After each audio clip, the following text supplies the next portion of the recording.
dalykų papasakot, va pas jūsų svetimėjimas.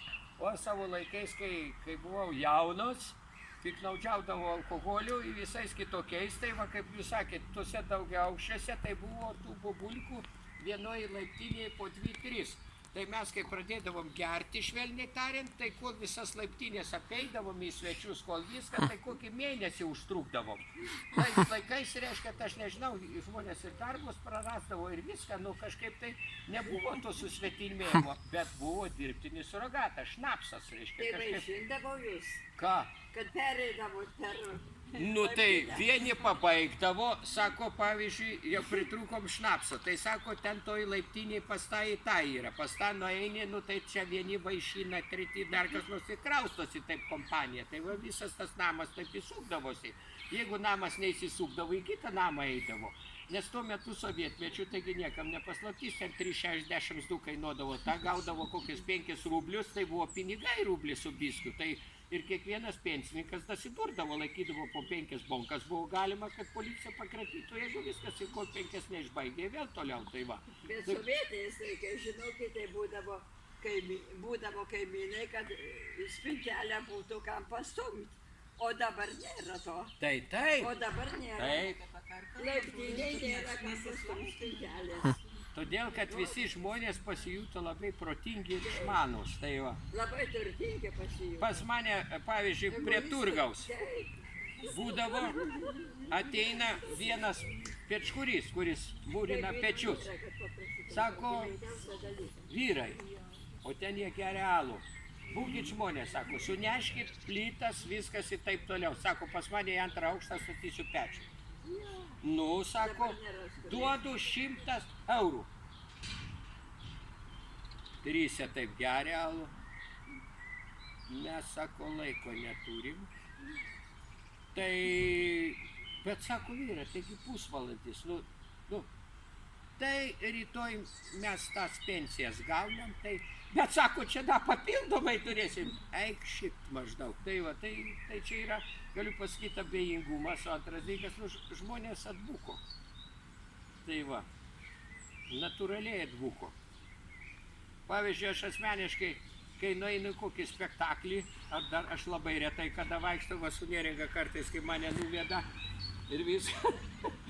Tai, kai būna prieš kokią nors sceną, ar dar kas nors jau kaip užgesta, tai ir visi taip mobiliako, taip šviečia gražiai, visi kažkur užimti, kažkur plaukia, nors koks veiklas, kiti net jau neištveria, ištraukia visą kitą. Todėl, kad žmogus eina į save, nu ir jis bijo būti natūraliai, nu būti savimi, tai yra baisu. Tai va, nu bet kiekvieną kartą atsineša savo, va, aš atsinešu savo atsiminimus, jų bus kitokie atsiminimai, treti dar kas nors. Grįžtų, pavyzdžiui, dabar iš ligoninės, aš tai įsivaizduoju, kaip įlipi, pasižiūri, kad lietuvių beveik nerasta. Ypač kai važiuoja iš klinikų, tarkim, iš dar kur kitų, o mes taigi nieko nežinom, tai jie iš dangausgi nenukrenta. Vadinasi, kažkieno tokia politika ir kaip jūs sakėt, kad ir nebendrauti viskas, tai gal čia tokia ir politika yra, kad kiekvienas žmogus, jeigu jisai nėra šeima, jį labai lengva sunaikinti. Taip, jisai toj pradeda sirgti depresiją, jam trūksta sociumo, trūksta visai kitokių dalykų, nu, tai yra baisus dalykai dedasi, nu. Tai va, bet kiekviena tauta pereina visus šitos dalykus, tai va, o mūsų tauta yra maža, tai va, nu. Taip, kad aš neturiu konkretaus atsakymo, žinokit. Aš tai jaučiuosi gerai, tai va, nu, bet kad aš jausčiausi gerai visą laiką, tai taip irgi nebūna. Tai va, būna pas kiekvieną žmogų tokių periodų. O ką daryti, tai jau, kai vienas mano kaimynas sakė, ką daryti, tai radijas gali pasakyti, nu tai va, nu, arba dar kas nors, nu tai žmonės, nėra konkretus, televizorius mokina, ar kiti mokina, kaimynas mokina, trečias, vykas. O kai mano kaimynas Viciūnė amžinai nesiblaivantis sako, o kaip man blogai, taip ir blogai, sako, šūdas ats televizorius įjungia pliurpia nesąmonės, kaimynas ateina pliurpia nesąmonės, geriau šnapsas pasenęs, neskanus, nieko, sako, nėra geriau, nieko, žinau, o dar, sako, dar nekilnojamą turtą apmokestai, tai gerai, kad bonkos neapmokestai, sakau, nesvarbu, tau PVM padidinsi, dar netum, nekalbėk man, tu nedraugas, eik iš čia, visi, jis gyvena savo gyvenimą, tai va. Jeigu seniau šnapsas buvo būtinis alkoholizmas jungiamoji jėga, šeštadienį, sekmadienį atvarai ir eini į svečius. Nu, tralialia, tai nusisirada vieną šeimą pas kitą, trečią, ketvirtą, viską. A dabar kur tu naisi? Va mūsų Neringa gali būti liūdės. Turim, reiškia, tokį vieną labai aktyvų jaunolį, tai jis išeina į tą kamuolį ir spardo vidury Kapsų gatvės. Jis sakau, kad tu spardai, atvažiuos mašina, tave pervažiuos, ar dar kas nors viskas, kad šis tas blynas lyg. Eina, jie sako, visi šitą, sako, neturiu su kuo draugauti. Visų vaikai, sakė, turtingų, tu sėdi prie tų kompiuterių su šitų, sakė, viskas taip toliau, o sako, ne su vienu draugu neguli nei kamolio paspardyti, nei nieko, nėra jam su ko žaisti, jūs įsivaizduojat, nu tai va. Taip ir čia, nu, tai yra tokių žmonių, o kiti nepasigenda, jie pasiduoda tokiam gyvenimui, jie gyvena, jie į kompiuterį įlenka. Ir dar vienas epizodas, aš prie Turgaus, kai rašau romaną, tai turėjau tokį draugą, tai ten kas eina pro tą turgų, tai viskas kokia istorija papasaka, dar kas nors kartais ir pats pamatai. Ir eina tokia moteriškė ir tokį bamblį gal vedasi, tada, žinai, toks piktas. Sako, tu tylėk, sako, čia viskas, per tą turgų praeina. Už tai tu, mama, tokia tu ne vienos draugės neturi, gal kokias 2-3. Tu bjauri, niekas nenori su tavim kalbėti, niekas viskas. O ta atsisuka, tu sako, ką draugų. O aš, sako, žiūrėk, tik mobiliaką ištraukė, sako, 4000, kiek ten tų draugų ir viskas taip toliau. Nu, gyvas anekdotas, bet tai yra tiesa, nu. Jie gyvena tam tokiam, žinai, pasaulyje. Bet tai, aš nežinau. Kai vienas sako, ir dirbtinis ateina, ir viskas, ir vat, pas mano vidinė nuojauta sako, kad man irgi reikia jau šiek tiek raukti su visų rašymu, nes dar praeis 3-4 metai, kas labai neblogai tas visas programas, mes tai žinom tik šalutinės, naudoja praktiškai jau dirbtinis intelektas rašys romanus ir viskas, daugelis ir žurnalistų jau dirba, ir straipsniai ir viskas taip toliau eina, kad čia niekam nepaslaptis. Tai va. Ir tada va išgirs paukštį kokį čiulbantį, dar kas nors susidėję akinius trimatį erdvėj, tu gali begemotus į krokodilus, į dantis rakinėti, ką nori daryti, viskas, nu tai yra fantasy, tai va, nu. Žmogus taip gyvena, sako, tu matai, nu. Sakau, aš tai matau, bet nejaučiu, sakau. Man labai sunku apgauti, jaučiu, žinai. Man atrodo, mes prarandam 6 jausmą, intuiciją.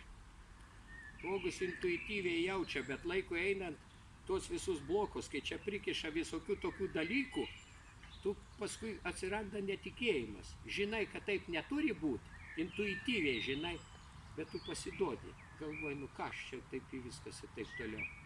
Bet tas dipoliškumas, taip užmiršti, kad tu turi sielą. Tai va, žmogus nėra visus gabalas vien tik tai, nu.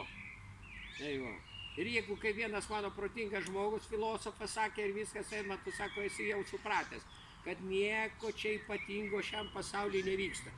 Vyksta kova tik dėl mūsų sielos, kas ką paims. Tai va.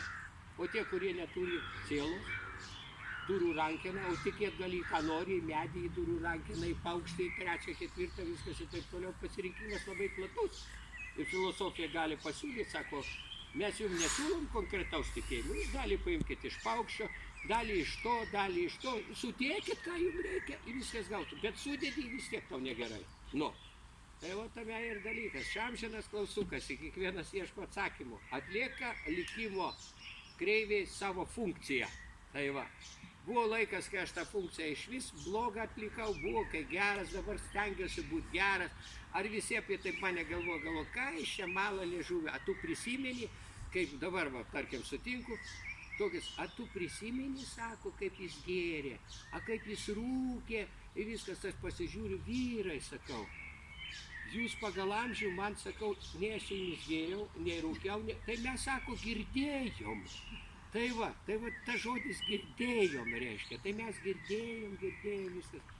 Tai va, tai daugelis mūsų tiki gandais kažkokiais, netikrovė, bet tam ir yra mūsų gyvenimas. Tai va, o aš netikiu, gandais vis mažiau tikiu, o jeigu, kaip mano močiutė sakydavo, jeigu kas persižegnau, pasitikrinu, visuomet pasatau blogąją pusę, galvoju, kodėl šitas žmogus šneka taip. Tai va. Kas už jo stovi? Juk, pavyzdžiui, ateina, matai, žmogus, visiškai, švelniai tariant, į pievas grybauja viskas, Bet sako, a jūs žinot, sako, kieno jis vaikas. Ir va, Jonavoj per poezijos pavasarį buvau, irgi ten buvo labai faina, tai direktorius labai fainas Jonavos. Sako, žinokit, aš atvažiuoju į darbą, tai sako, neturiu kur savo mašinos pastatyti. Suvažiuoja moksleiviai, suvažiuoja visi kiti, nėra kur statyti direktorių mašinos. Ir sako, už tos geltonos linijos, kai ten šiukšlės, kur išveža, į tą mašiną nubrūžyt gali ir viską, bet čia sako, kad daugiau nėra kur statyti. Ir išeina hebra tokia, žinai, su Hondom, tai pas mane javos dar pirtininkai buvo ten, viskas, bet yra fantastika, jie neįsivaizduoja kitokio gyvenimo. Nu. Jiem papasako kažkada tave lupo bananais, kad jeigu tu neįsidarbėsi per mėnesį laiko, tave įsiūs į laisvas statybas, tuoj prisistatydavo įgaliotinis ir sakydavo, Edmundai, a tu eini į kokį darbą, neini, a kaip čia kur registruotas, adakas, viskas būdavo po tokią kontrolę, kad jie neįsivaizduoja, o dabar viskas laisvai. Dabar, pavyzdžiui, man pasiūlo kokią nors programą, ar dar kas nors, sakė, nuskanuokit barkodą, viską ten, aš nemoku. Aš galiu groti gitarą, aš viskas taip turiu, bet aš groju gyvai. Ir mano, kai visi draugai geriausiai sako, Sedmas sako, mes tavs daugiau niekur nekviesim, su tavimi reikia šnekėti, dar filosofuot, reiškia, ten klausyt kažką, tai, įdomesnio pašnekėti. O čia, sako, mes nusamdom kokį briedį, sako, duodam 500, įkiša jisai ten savo į tą rozetę, įrašus ir savo, tai dirba ir šio, sako, ir mums rami galva, jam viskas rami galva. Taip ir čia. Mes galvom, kad visą laiką, tarkim, susirgai, tave pradeda kankyt kokią nors depresiją. Iš lėto, taip atšliaužia, tau padeda, ranką ant peties viskas.